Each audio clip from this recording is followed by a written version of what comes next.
오늘 우리에게 주시는 하나님 말씀 함께 봅니다. 오늘 우리에게 주시는 하나님 말씀은 출애굽기 2장 1절부터 10절입니다. 그러면 다 함께 읽습니다. 레위 가족 중 한 사람이 가서 레위 여자에게 장가들어 그 여자가 임신하여 아들을 낳으니 그가 잘생긴 것을 보고 석 달 동안 그를 숨겼으나 더 숨길 수 없게 되매 그를 위하여 갈대 상자를 가져다가 역청과 나무진을 칠하고 아기를 거기 담아 나일 강가 갈대 사이에 두고 그의 누이가 어떻게 되는지를 알려고 멀리 섰더니 바로의 딸이 목욕하러 나일 강으로 내려오고 시녀들은 나일 강가를 거닐 때에 그가 갈대 사이에 상자를 보고 시녀를 보내어 가져다가 열고 그 아기를 보니 아기가 우는지라 그가 그를 불쌍히 여겨 이르되 이는 히브리 사람의 아기로다.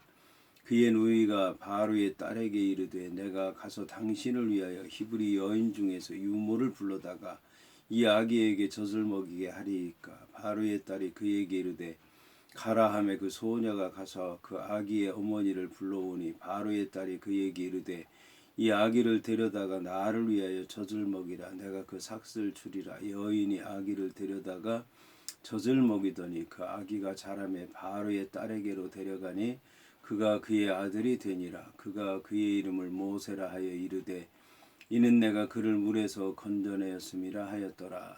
아멘. 오늘 말씀의 제목은 모세라 하라입니다. 그러면 본문의 말씀을 통해 함께 은혜 나누도록 하겠습니다. 오늘 말씀은 레위 가족 중 한 사람이 가서 레위 여자에게 장가 들었다는 말씀으로 시작을 합니다. 오늘 이제 레위 사람에 관한 얘기가 나오는데 놀라운 말씀입니다. 왜냐하면 출애굽기 1장의 말씀만 봐도 이제 이스라엘 백성들의 얘기가 나오는데 이스라엘 백성들이 애굽 땅에서 바로의 통치하에서 고역에 시달리며 신음하며 절망 가운데서 죽음의 길로 달려가고 있는데 2장에 레위 사람에 관한 얘기가 나오기 때문에 그렇습니다. 이제 2장에 레위 사람의 얘기가 나온다는 얘기는 출애굽기의 주도권을 레위 사람이 잡게 된다라고 하는 것을 얘기하는 것입니다.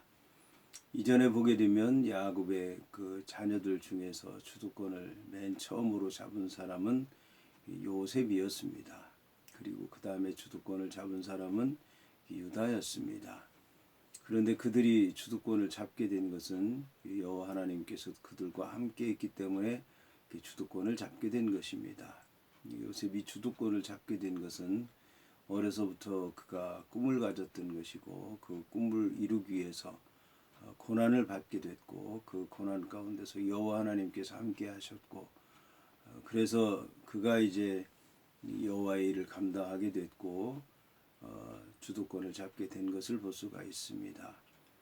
그런가 하면 그 다음에 유다라고 하는 사람은 그가 이제 이 간교한 꾀로 자기 동생을 팔아 넘기고 그리고 형제들을 떠나서 이방 땅에서 가나안 여자를 통해 자녀를 낳고 또 이제 심지어는 며느리를 통해서 자식을 낳기까지 했지만 형제들에게 돌아오고 또 회개하고 새로운 사람이 돼서 야곱을 애굽 땅으로 인도하고 또 애굽 땅에 있는 요셉을 설득해서 또 서로 화해하게 되고 그래서 이제 주도권을 잡게 된 것을 볼 수가 있습니다. 이처럼 하나님께서는 이제 하나님 믿는 백성들을 통해서 하나님의 일을 하시는데 그 하나님의 백성들이 어떤 형편과 처지와 사정에 있느냐에 따라서 하나님께서 필요한 사람을 들어 쓴다는 것을 알 수가 있을 것입니다. 유다는 그들의 이제 여호와 하나님께서 유다를 쓰시기에 합당한 때에 들어 쓰신 것이고 요셉은 하나님께서 그 요셉을 들어 쓰시기에 필요한 때를 위해서 들어 쓰신 것입니다. 이제 레위라고 하는 사람은 또 여호와 하나님께서 이 때를 위해서 필요하기 때문에 들어 쓰게 되신 것입니다. 그런데 이제 레위라고 하는 사람은 잘 알다시피 그의 형 시므온과 함께 하나가 돼서 세겜 땅에서 해서는 안 될 일들을 했습니다.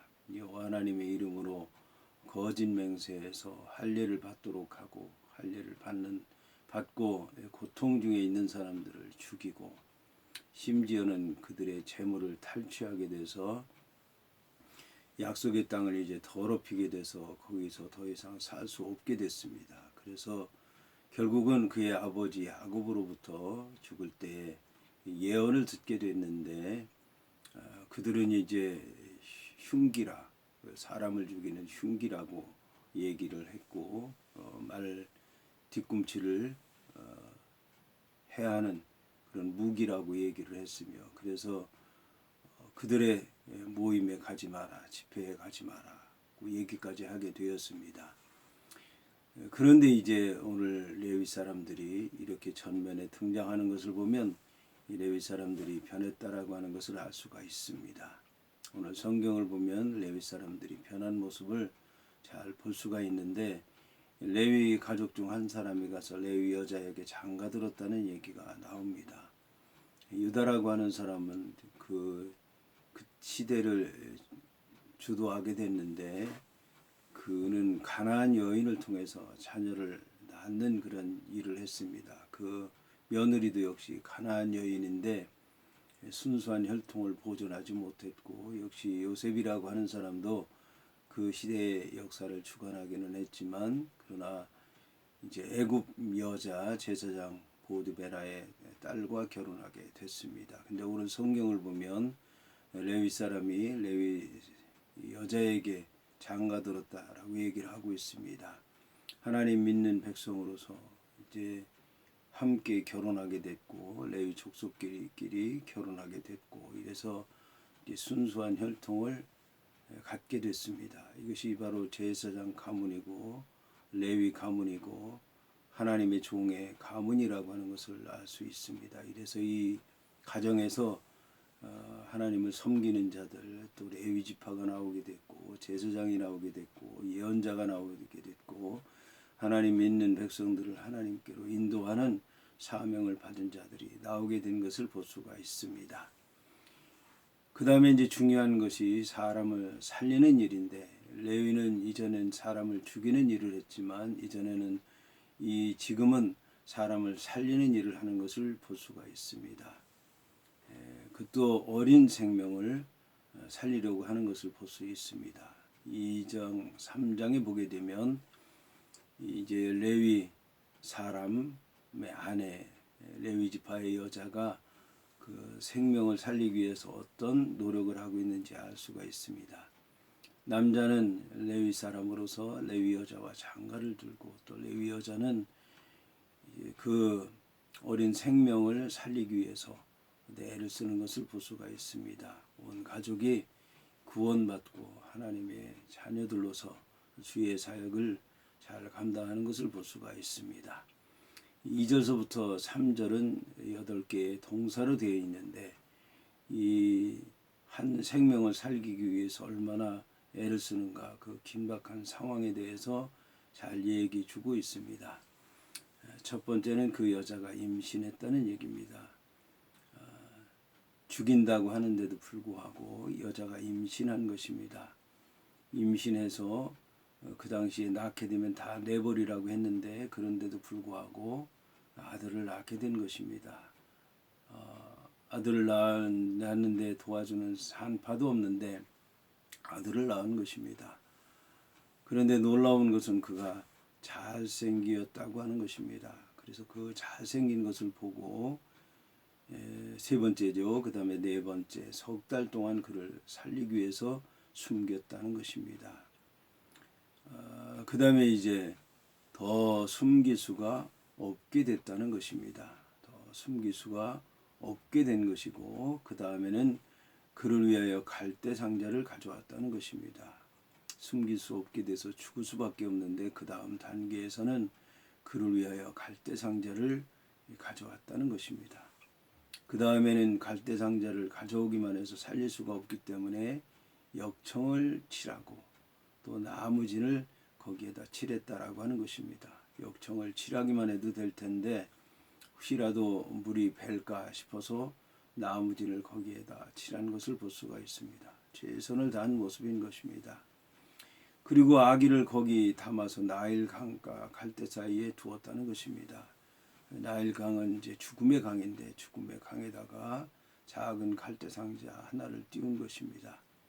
이제는 하나님께 맡길 수밖에 없는 이런 절박한 그 상황에 이르게 됐는데 생명을 구하려고 최선을 다하고 또 나머지는 하나님께 맡기고 기다리는 모습을 볼 수가 있습니다. 이것이 바로 하나님 믿는 백성의 모습이라고 얘기할 수 있는 것입니다. 여기서 이제 이 모든 광경을 지켜보는 사람이 있었는데 바로 이제 이 모세의 누이 미리암이었습니다.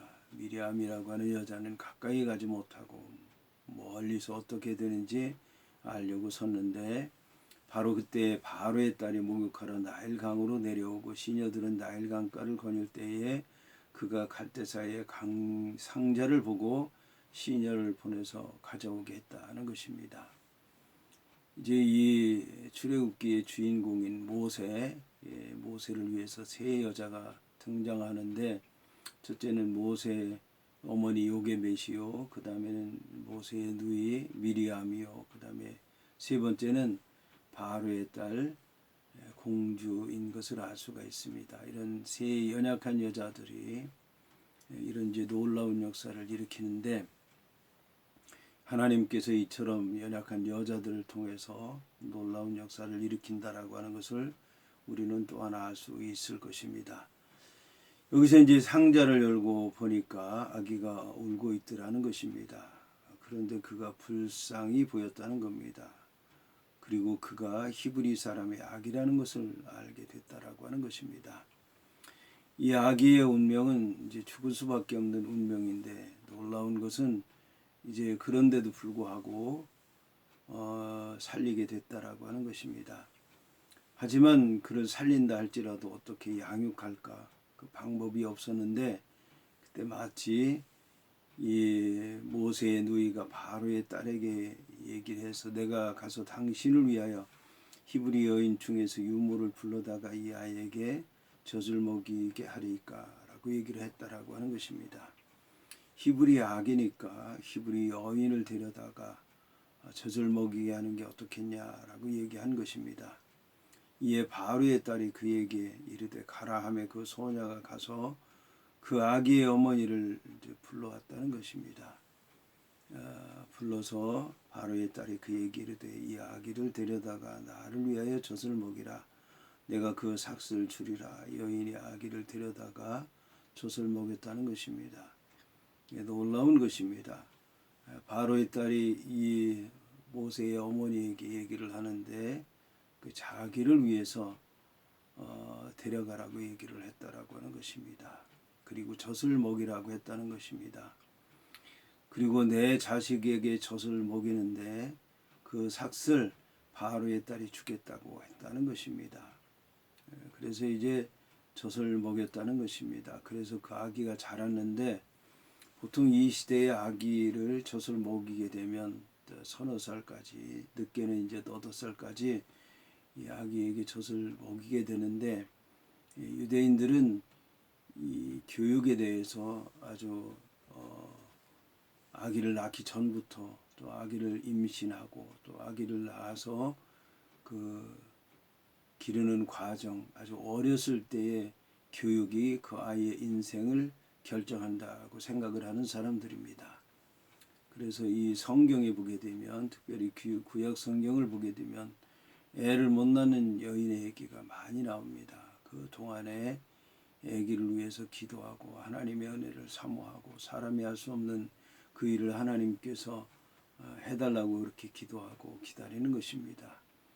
그리고 심지어는 뱃속에서 일어난 일까지도 섬세하게 기록하는 것을 볼 수가 있습니다. 그리고 아이가 낳는 과정에 대해서도 자세하게 기록한 그런 말씀들이 많이 나와 있는데 이것이 바로 히브리 교육의 본질이라고 하는 것입니다. 그러니까 아이는 이제 어려서 이미 다 히브리 아이로 자랐다라는 것을 얘기하는 것입니다. 그래서 바로의 딸이 되게 됐는데 속은 히브리 사람이지만 겉은 이제 애굽 사람이다라는 그런 말씀입니다. 여기서 바로의 딸은 그 아이의 이름을 모세라고 불렀다는 것입니다. 이것은 이 바로의 딸이 모세를 물에서 건졌기 때문이다라는 것입니다. 여기서 이제 모세의 운명은 결정되는 것입니다. 모세는 물에서 건짐을 받았기 때문에 물에서 건져야 된다는 것입니다. 물속에 빠져 죽을 수밖에 없는 백성을 건져야 된다는 것입니다. 이스라엘 백성들에게 구원에 있어서 이 많은 일들이 있었지만 결정적인 사건이 바로 홍해바다를 건너는 일이었습니다. 그 일을 모세가 행한 것입니다. 그런데 그 구원의 바다, 홍해바다는 애국 백성들에게는 죽음의 바다였습니다.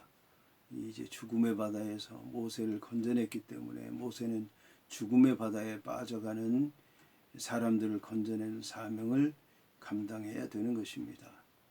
오늘 이제 모세에게 담긴 얘기의 의미가 여기 있다고 하는 걸 아시고 우리도 이제 하나님 말씀 안에서 우리 자신의 모습을 발견하고 우리의 사역을 다시 한번 점검하고 하나님의 뜻을 이루어 가야 될 줄로 믿습니다.